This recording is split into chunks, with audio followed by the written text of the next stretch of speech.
Salut tout le monde, je suis super contente de vous retrouver aujourd'hui pour une vidéo Get Ready With Me. Je viens d'aller amener ma fille à l'école et du coup j'ai juste mis un petit peu de rouge à lèvres histoire de ne pas avoir l'air trop d'un zombie, n'est-ce pas? Parce que le matin c'est un peu compliqué, n'est-ce pas? Enfin je pense que pour vous aussi, j'en sais rien, dites-moi dans les commentaires si pour vous aussi c'est difficile de se lever le lundi matin. En fait je me suis dit qu'aujourd'hui j'allais vous faire un petit maquillage assez rapide. Alors, j'ai hésité un petit peu avec la palette Blood Sugar de Jeffree Star. Je me suis dit que ça fait quand même pas mal de vidéos que je fais des vidéos avec des produits Jeffree Star. Et du coup, je me suis dit que j'allais plutôt vous faire un petit make-up avec la palette Naked Honey de Urban Decay, qui a rejoint ma collection le mois passé, ouais, je crois. Qui se présente comme ceci. Enfin, je pense que vous l'avez déjà vu partout sur les réseaux sociaux. Je la trouve vraiment très très belle, sachant que j'ai revendu j'ai jeté deux palettes. J'ai jeté la Naked 1 et la Naked 2 parce qu'elles étaient périmées. J'ai vendu la Naked Smoky, la Naked Heat et les deux Naked Basics. La Naked Ultimate, je l'ai donnée à ma maman, mais je crois qu'elle va me la redonner, donc je verrai si je la reprends ou pas. Et du coup, en fait, il me reste que la Naked Born to Run. Non, c'est pas une Naked, la Born to Run de Urban Decay et la Naked Honey. Je dois avouer qu'en fait, la palette Naked Heat, je la trouve vraiment bien qualitativement parlant, mais j'avais l'impression que je faisais tout le temps le même make-up avec. Enfin, c'était pas qu'une impression, je faisais toujours le même make-up avec parce que toutes les couleurs se ressemblaient. Alors vous allez me dire, peut-être que dans celle-là, c'est aussi le cas. Mais je trouve qu'il y a quand même une harmonie un peu plus variée de teintes. Vous pouvez, là, il y a un rose gold. Là, vous avez des dorés. Là, vous avez plus un cuivré. Vous avez vraiment de quoi faire des maquillages un petit peu plus variés. Et en plus, c'est vraiment le genre de teinte qui, aujourd'hui, me plaisent le plus et qui m'inspire le plus. Sans compter que c'est quand même, je pense, un bon dupe de la palette Gold de Natasha Denona. Et c'est une palette sur laquelle je bave depuis... je peux même pas vous dire depuis combien de mois, enfin depuis qu'elle est sortie l'année passée, juste avant Noël. Je bave dessus. Alors je verrai si je me l'offre quand même. Genre au Black Friday ou comme ça, je sais pas encore. Franchement, je peux pas vous dire que je me l'achèterai pas parce que ça serait mentir. Je ne sais pas si je vais pas craquer. Après, ces temps, j'ai pas mal craqué pour des trucs, mais bon, en sachant que j'ai fait un vide-grenier, donc j'ai pris de l'argent et tout, donc voilà, je me suis dit que j'allais me faire des cadeaux quand même. Donc, je me suis commandé la nouvelle palette de Martin Cosmetics, la 12 juin, mais je l'ai pas reçue encore. Donc, j'essaierai de vous faire un make-up avec quand je la recevrai. Et je me suis également commandé dans les soldes Beauty Bay, je me suis commandé comment elle s'appelle, la Blue Blood de Jeffree Star, donc la palette bleue. Ça fait depuis qu'elle est sortie que j'hésite à me la prendre. Je me dis ouais, mais tu te maquilles pas souvent en bleu, mais en même temps c'est parce que j'ai pas tellement l'idée, puis j'ai pas énormément de fard bleu dans ma collection non plus. Et c'est vrai que c'est une couleur à chaque fois que je me maquille en bleu, les gens me disent que ça me va bien. Et comme j'ai coupé les cheveux, comme vous pouvez le remarquer, j'ai recoupé les cheveux samedi, je trouve qu'un maquillage assez marqué sur les yeux, ça va bien avec le style de ma coiffure et ça fait que j'ai l'air un petit peu moins d'une gamine. Et j'aime bien. Donc voilà, bon, on va arrêter de blablater parce que ça fait déjà 3 minutes 30 que je filme et que j'ai encore rien fait. Bon, je vais déjà commencer par mettre un petit bandeau assez ridicule avec des oreilles de chat pour dégager mes cheveux. Et ça, c'est toujours pratique. Je l'ai tourné, je sais pas comment, mais c'est pas juste. On va recommencer.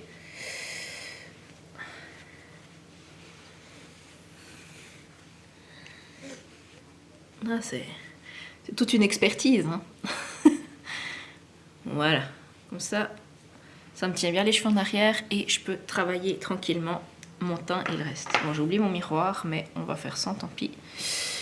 Est-ce que j'ai un miroir quelque part, pas trop gros, que je peux utiliser? J'ai celui de mon truc Marc Jacob, là. Je pense que c'est ce qu'on va utiliser, même si c'est pas hyper pratique. Ou ma palette Blood Sugar, mais pareil, c'est pas très pratique. Bref, on va essayer de faire comme ça. Déjà, je vais appliquer ma base de teint. En ce moment, j'utilise la Professionnelle de chez Benefit. Alors, c'est vraiment pas ma base préférée, mais en fait, tout le monde en parlait et puis je l'avais acheté. Puis en fait, je l'avais dans mon backup depuis hyper longtemps. Et quand j'ai fini ma base Smashbox que j'adore, je me suis forcée à utiliser celle-là maintenant parce que sinon, j'aurais très bien pu la donner. je sais pas quoi faire avec, mais bon. Les personnes que je connais ont déjà tout ce qu'il faut dans leurs produits make-up. Et ma maman, elle sait plus où les mettre, je dois avouer. Donc, et elle met pas de base de maquillage, je crois. Donc voilà. Côté fond de teint, alors je vais utiliser un... Je crois que je vais quand même aller chercher ce miroir parce que c'est casse-pied. Je vais vite aller chercher le miroir. J'ai été chercher mon petit miroir Jeffree Star parce que je suis tellement myope que c'est cool parce que je peux le coller à mon œil. Donc ça c'est nickel. Côté teint, je vais utiliser le fond de teint Smashbox de le longue tenue que Tati avait dit que c'était le meilleur fond de teint au monde. Puis en fait quand j'ai lu ça, comme j'avais pas un fond de teint vraiment full coverage, j'en mets très peu, j'en mets ça. Et je vais l'étaler sur mon visage, je vais faire des petits points. Parce que ce que j'ai fait comme connerie les fois où je l'utilisais, c'est que j'en ai mis beaucoup trop. Puis en fait, je pense qu'il faut vraiment commencer gentiment. Et je prends l'éponge Morphe Brushes pour Jeffree Star que mon amie Laetitia m'a rapporté aux États-Unis. Et puis je viens blender ça. En fait, ma connerie, ça a été chaque fois d'utiliser beaucoup trop de produits pour faire mon teint. Alors que ce soit avec ce fond de teint ou un autre. Hein. Je me suis rendu compte qu'en fait, j'utilisais beaucoup trop de produits. Alors je sais pas si c'est un effet de mode par rapport à tout ce qu'on voit sur YouTube, Instagram, tout ça, qui utilise sur des pompes et des pompes de produits. Mais en fait je me suis rendu compte que voilà, j'utilisais beaucoup trop de produits puis c'était dommage. Alors après il y en a certains, c'est vrai qu'ils se font beaucoup pomper par l'éponge. Mais typiquement celui-là il se fait quasiment pas pomper. Et puis vous voyez que là j'ai vraiment mis une noisette de produit. Encore une petite noisette. Hein. Et puis là, mon teint, il est déjà pas mal. Hein. Enfin, vous me direz après, bon, bah, j'ai quand même des petits boutons qui ressortent. J'ai des boutons hormonaux là. Et puis ici. Enfin, là, c'est pas hormonal hein, en l'occurrence. Mais bref, j'ai des boutons ici. Puis j'en ai un petit peu. Et j'en avais un là aussi. Celui-là, on le voit presque plus. Et puis, pour moi, même si on le voit un petit peu encore, c'est pas très grave. J'aime pas trop quand il y a une croûte de fond de teint par-dessus mes boutons parce que je trouve que ça les fait encore plus ressortir. Donc, s'ils ressortent un tout petit peu, c'est pas grave. Là, franchement, le rendu est super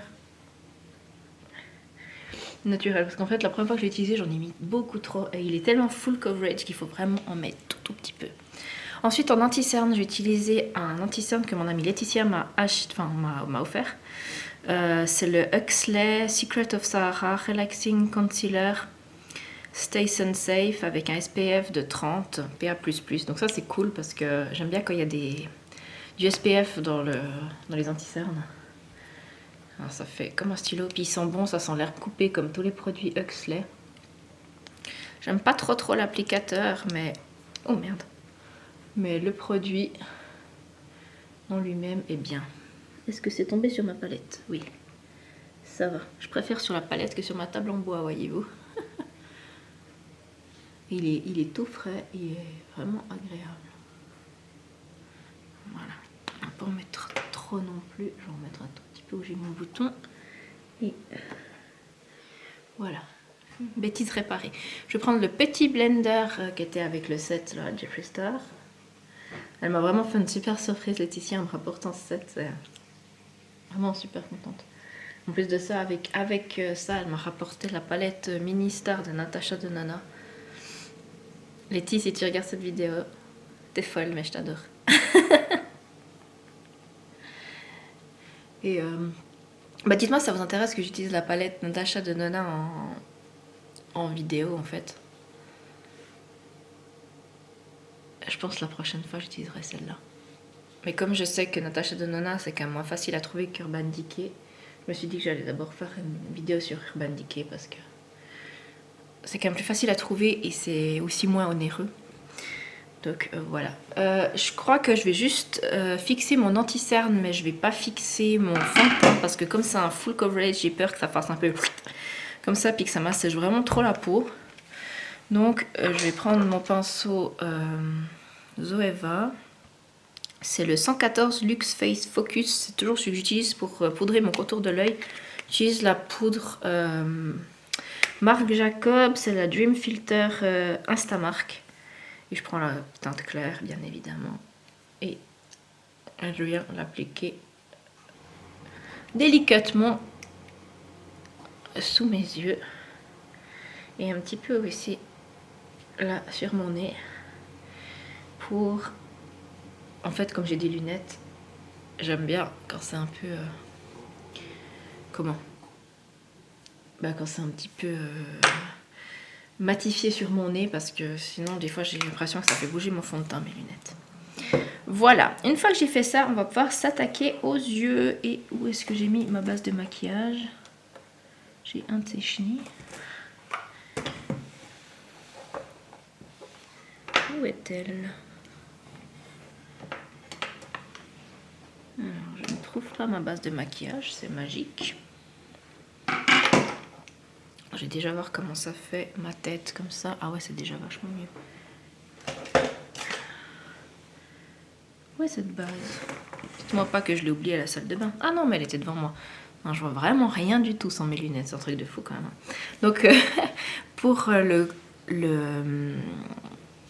la base de maquillage, pardon, je sais plus parler, je vais utiliser le I Love Color Intensifying de chez Essence. Puis je vais enlever ça parce que de toute façon, j'ai fini le fond de teint, donc on s'en fiche un peu.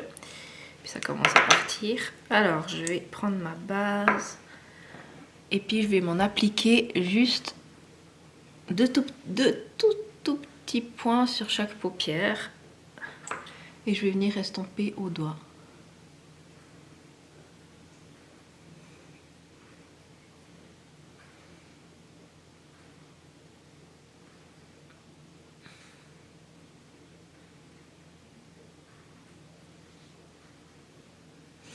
Voilà. Ensuite, je vais commencer à faire mes sourcils parce que comme ça a le temps de... Ça a le temps de poser ma base de maquillage. Et je vais utiliser un crayon sourcil de chez Essence. C'est le Super Lash 24 heures en teinte dark brown. Mais il n'est pas si dark que ça. Il est un petit peu trop chaud pour ma carnation. En plus, c'est pour mes poils. Je l'aime pas trop, mais bon, je l'avais eu dans un calendrier de l'Avent. Et enfin, le crayon lui-même est bien. Mince, je me suis mis à côté. Le crayon à sourcils est bien, mais la couleur ne correspond pas à mes sourcils en fait.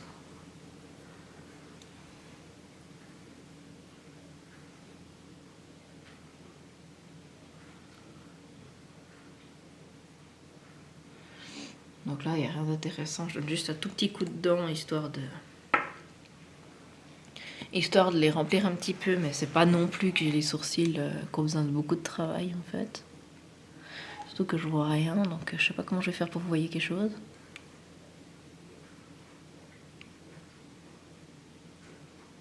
Les sourcils, c'est vraiment quelque chose de compliqué à faire à la caméra pour moi. En plus, je suis désolée pour la luminosité toute pourrie, il fait hyper moche dehors. C'est 8h30, mais il fait super moche. Du coup, il n'y a pas tellement de luminosité, donc j'espère que ça ira. Je vous ai mis une lumière un peu blanche derrière, parce qu'au début, j'avais allumé mes lampes, mais elles sont tellement jaunes que ça faisait très très moche. J'utilise un mascara transparent de chez Essence.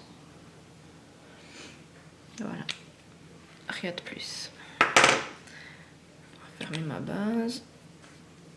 Ensuite, je vais venir appliquer un fard clair sur toute ma paupière mobile et immobile pour fixer ma base de maquillage.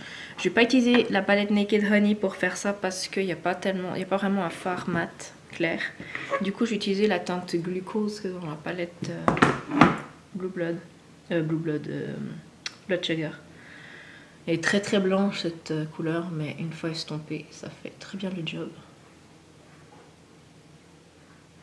Et comme ça me fait quand même sortir ma palette de Blood Sugar parce que depuis que je l'ai pas utilisé beaucoup, que pourtant chaque fois que je me suis maquillée avec, j'étais contente de mes looks. Mais je sais pas. Le matin, j'aime bien faire des trucs des fois plus simples. Et chaque fois que j'ai sorti cette palette, je me suis retrouvée avec un maquillage un peu trop chargé. Enfin, un peu trop chargé, c'est relatif, mais des fois pour aller travailler, j'aime bien des trucs un peu plus soft, on va dire. Bon, alors une fois que ça c'est fait, on va. Je vais peut-être garder la palette Blood Sugar ouverte parce que j'aurai peut-être d'autres fards que j'aurai besoin après. J'ai utilisé le fard préféré mon fard préféré de la palette Naked Honey, c'est le fard Swarm, qui est ce jaune moutarde, la mat. Je le trouve vraiment magnifique.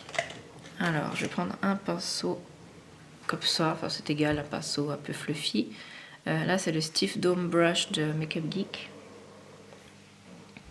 Et je viens le travailler dans mon creux.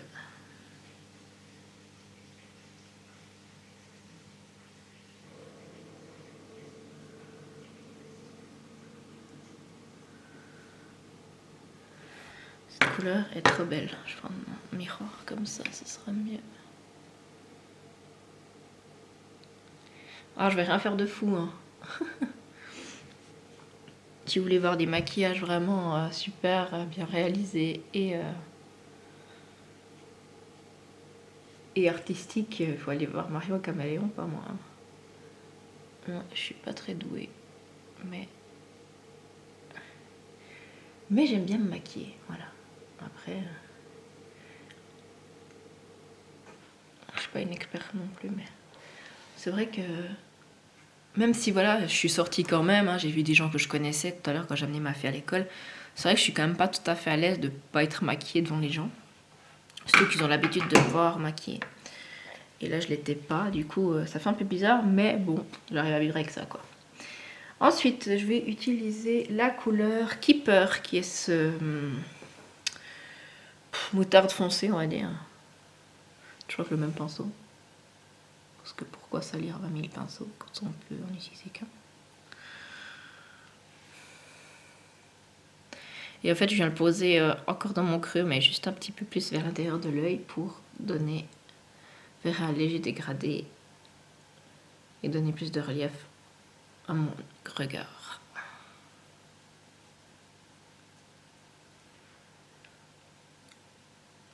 Et pareil, je viens poser un peu le reste sous mon œil. Ensuite, je vais prendre un pinceau un peu plus petit. Désolée si vous entendez du bruit, c'est mon lave-vaisselle en fait. J'ai utilisé un pinceau Makeup Geek encore. Ça s'appelle le Define Crease Brush. C'est un pinceau comme ça, un tout petit peu plus petit que l'autre.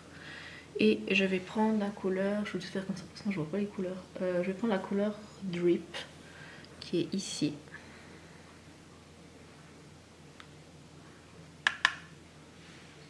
Et je viens la poser dans le creux. Dans l'angle de mon œil en fait. En fait, je fais chaque fois comme ça, je fais un peu en diagonale comme ça. Et ce qui me donne après la forme de mon maquillage en fait. Cette couleur est pas très foncée, donc c'est pas forcément la couleur parfaite pour faire ce job. Mais néanmoins, ça va.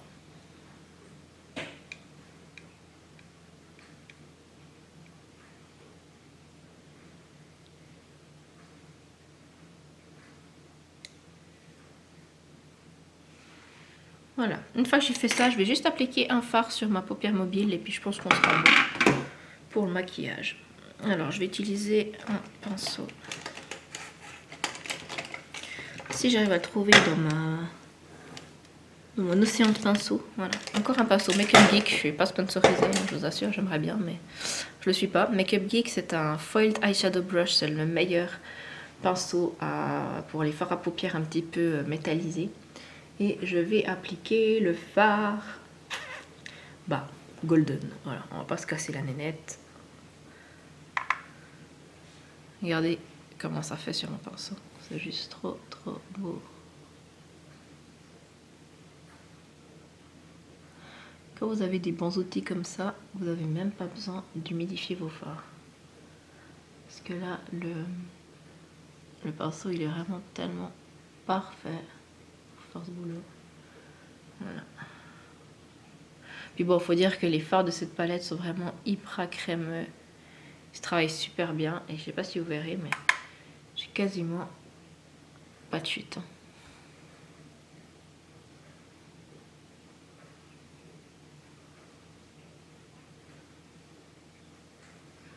Je vais quand même juste prendre un tout petit peu du fard Amber là. Puis je vais le placer juste là en fait. Pour faire une légère transition entre le fard que j'ai dans le creux et le doré. Enfin une transition un petit peu plus douce. Voilà pour ça. Pareil, je vais utiliser ce qui reste de mon pinceau pour mettre dessous, comme ça j'ai un petit peu de doré sous l'œil aussi. Et c'est joli, comme ça on n'a pas perdu de matière. Voilà, donc on en est là. Vous voyez que c'est vraiment très très rapide. En plus là j'explique ce que je fais, mais en vrai j'aurais déjà fini depuis très très longtemps. Ensuite, qu'est-ce que je vais faire? J'hésite à mettre fard. Non, mais je vais peut-être quand même mettre un fard de la palette Naked Honey parce que là, je prends un petit pinceau crayon et c'est un pinceau Sigma, cette pencil E30 et je vais prendre la couleur Honey qui est là et je vais la placer en coin interne.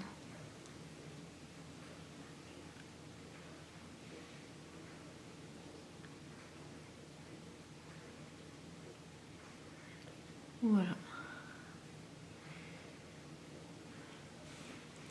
Ça c'est bon. Ensuite, je vais venir prendre un fard.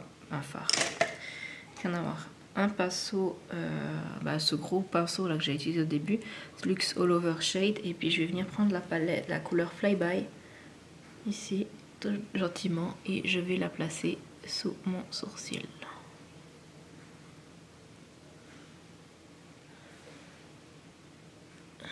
Et là, je vois rien. Faut que je fasse ça avec le miroir pour pouvoir être plus près.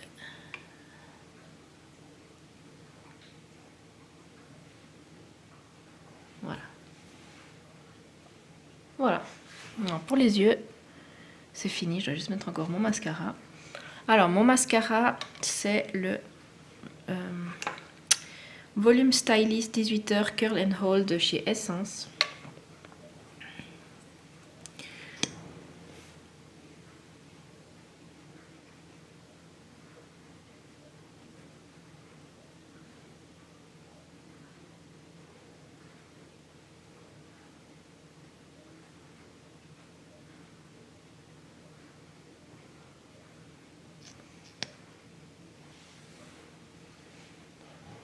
Bon, il vaut pas mon Lashes to Kill de Catrice, mais il est pas mal.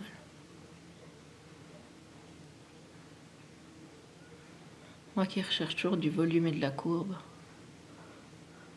pas de la longueur.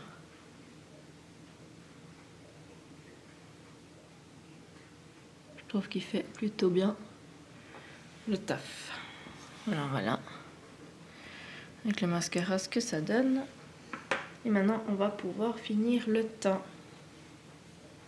Alors on va mettre un petit peu de bronzer avec la palette toujours Instamark, la de Marc Jacob. Je change pas une équipe qui gagne. Je prends le bronzing brush de Elsa Makeup. Et je viens en placer un petit peu ici, ici, un petit peu dessous pour faire enlever un petit peu mon double menton, un petit peu sur le haut du front. Voilà. Donc ça c'est bon. Et comme blush, je vais pas mettre d'highlighter aujourd'hui parce que voilà, c'est une journée avec ma fille. Enfin, je veux dire, une fois qu'elle sera sortie de l'école, on ira sûrement se promener et puis j'ai pas besoin de faire un maquillage qui brille de mille feux, voyez-vous. Surtout qu'après j'ai la gym cet après-midi avec elle. Donc je vais prendre un blush, ça fait longtemps que j'ai pas utilisé, c'est le Sweetheart. Non. Oui, Sweetheart's Perfect Flush Blush en teinte Candy Glow de chez Too Faced. C'est pour ça que je mets pas d'highlighter parce qu'en fait je vais mettre un blush qui est assez glowy. Et franchement moi pour tous les jours je mets rarement de l'highlighter. Enfin, j'en mets mais des fois mais Ça dépend toujours. Si je mets un blush mat, je vais mettre un peu d'highlighter. Mais si j'opte pour un blush plutôt comme ça, et ben j'en mets pas. Voilà. Une fois que ça c'est fait, je vais passer aux lèvres. Et pour les lèvres, j'ai pris un truc assez nouveau dans ma collection également. C'est un Perfect Shine Lipstick de chez Essence en teinte Perfect Plan. Et en fait, c'est un rouge à lèvres très sheer avec des agents hydratants dedans. Et franchement, pour tous les jours, c'est juste ce que je veux. Voilà. C'est juste de pas s'en mettre sur les dents. Donc le petit truc. Voilà. Après, comme d'habitude, je vais mettre mon spray fixateur de maquillage. C'est celui à l'aloe vera de chez The Body Shop. On va laisser sécher ça tranquillement. Alors je suis contente parce qu'hier j'ai pu enfin vous mettre ma vidéo Get Ready With Me que j'avais tournée en août. Vraiment la honte, j'ai tellement de retard. Mais en fait j'ai eu je vous explique un petit peu, j'ai eu un souci avec mon PC, c'est que j'ai plus de place sur mon disque dur, sur le disque C. Donc j'arrivais pas à monter ma vidéo sur mon Movie Maker que j'avais avant. Et du coup, j'ai eu la riche idée, enfin la bêtise ultime de me dire « Ah, mais si je mettais Movie Maker sur le disque D où il y a encore de la place !» Et comme une bobette que je suis, je pensais qu'on pouvait faire un copier-coller du programme. Eh ben non. Je le savais pas, et de toute façon, du moment que j'avais décidé de faire ça, même désinstaller et réinstaller, ça n'aurait pas fonctionné, étant donné que le Movie Maker n'existe plus dans la version où je l'avais. Donc j'ai vraiment fait la connerie de ma vie, j'ai effacé un programme qui allait très bien. Il y avait un peu des soucis où il était installé, mais j'aurais peut-être pu faire regarder à mon mari et puis pas faire de conneries. Mais du coup, après, j'ai voulu télécharger Movie Maker, mais c'était pas la même version, c'était pas un vrai Windows Movie Maker, c'était un faux. Enfin bref. Et j'ai galéré à mort. Après, j'ai trouvé un logiciel gratuit qui était pas mal, mais au moment de mettre sur YouTube, YouTube prenait pas le format que de la vidéo. Après, j'ai trouvé un autre logiciel qui était pas mal, mais au moment de vouloir mettre sur YouTube, il faut acheter le logiciel, il est gratuit que pendant que vous le montez, pas après. Donc en fait, j'ai passé mon week-end à faire cette vidéo, à la refaire 3 ou 4 fois sur les mêmes, sur des différents logiciels de montage. Et finalement, je suis tombée sur Filmora. Et en fait, là, c'était un truc qui était gratuit au début. Puis après, ça vous disait que s'il y avait un filigrane sur vos vidéos, si vous gardiez la fonction gratuite, moi, ça m'embêtait qu'il y ait un filigrane quand même. Du coup, j'ai acheté la version payante. Et soit vous pouviez payer pour 39 € la version, chaque année vous deviez payer 39 €, soit pour 59 € vous aviez la version illimitée. Et c'est ce que j'ai fait, j'ai pris la version illimitée et comme ça je ne serai plus emmerdée, pardon du terme, avec le montage de mes vidéos. Voilà, bon, j'ai beaucoup blablaté, je suis désolée, j'espère que la vidéo était quand même pas trop longue, j'essaierai de couper un petit peu. Enfin en tout cas voilà, j'espère que vous allez bien, je vous fais de gros bisous et je vous dis à tout bientôt. Bye bye.